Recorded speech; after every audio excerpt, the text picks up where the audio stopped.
Hello students, today we'll discuss about the field of sheet charge. So here, if the charge is distributed uniformly over two-dimensional surface, then it is called as surface charge or a sheet charge.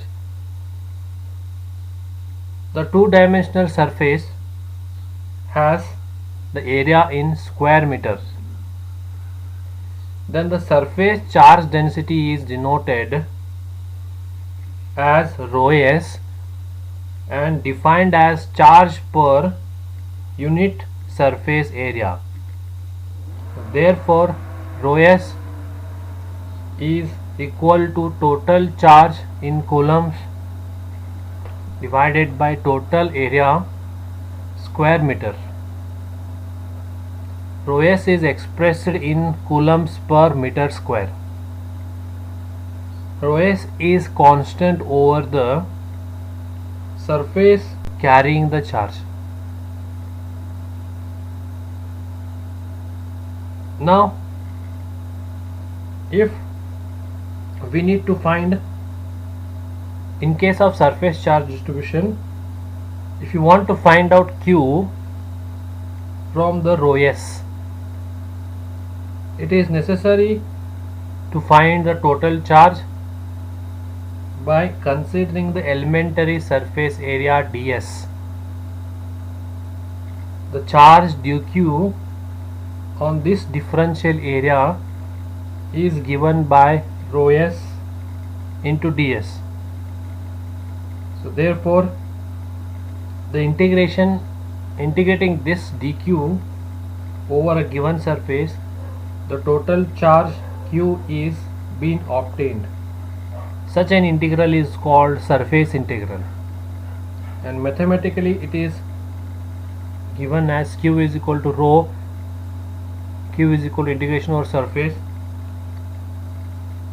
that is dq, that is equal to integration over surface rho s into ds.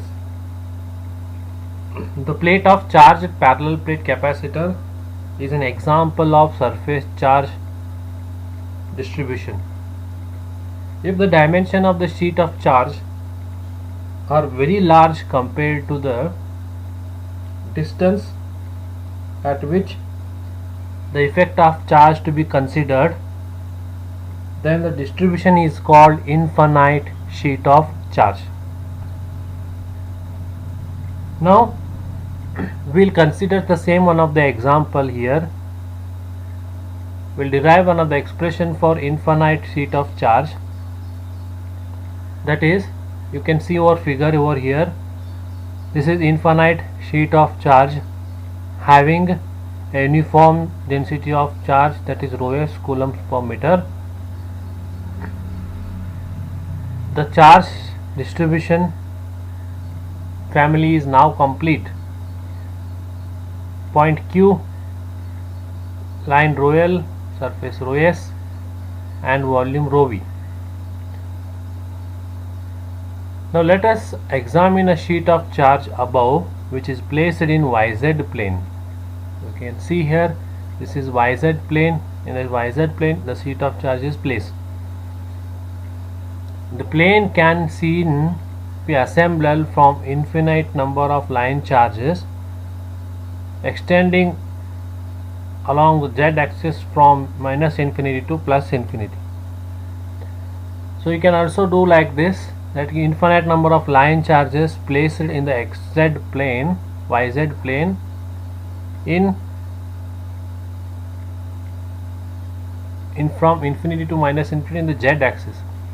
You can see over this figure here, this is a sheet of charge. Out of this, I'll consider one of the differential surface of this charge.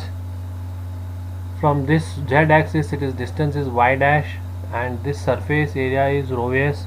I want to find the electric field intensity at this point due to this sheet charge. Is p of x comma 0 comma 0 due to this differential surface, where the distance is r is equal to root of x square plus y dash square.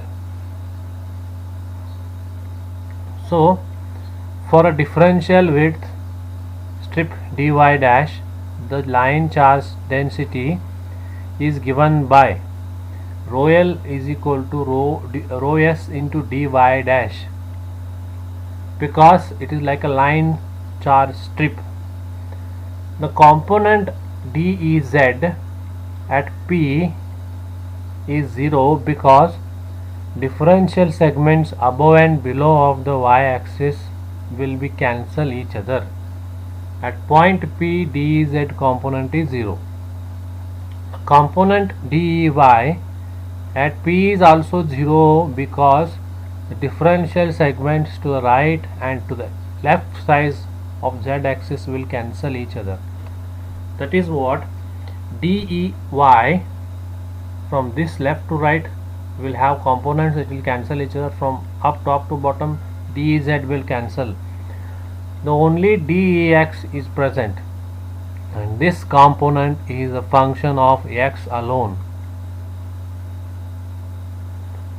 Now the contribution of this strip to Ex at P is given by, that is dEx is equal to rho S dy dash divided by 2 pi epsilon naught into root of x square plus y dash square into cos theta, right? So adding the effects of all the strips, how to add? By doing the integration. Ex is equal to rho S by 2 pi epsilon naught integration over minus infinity to plus infinity x dy dash divided by x square plus y square y dash square. Now rho S by 2 pi epsilon naught tan inverse of y dash by x over the limit of plus infinity to minus infinity. That will give you what? Just rho S by 2 pi 2 epsilon, because this term will become pi.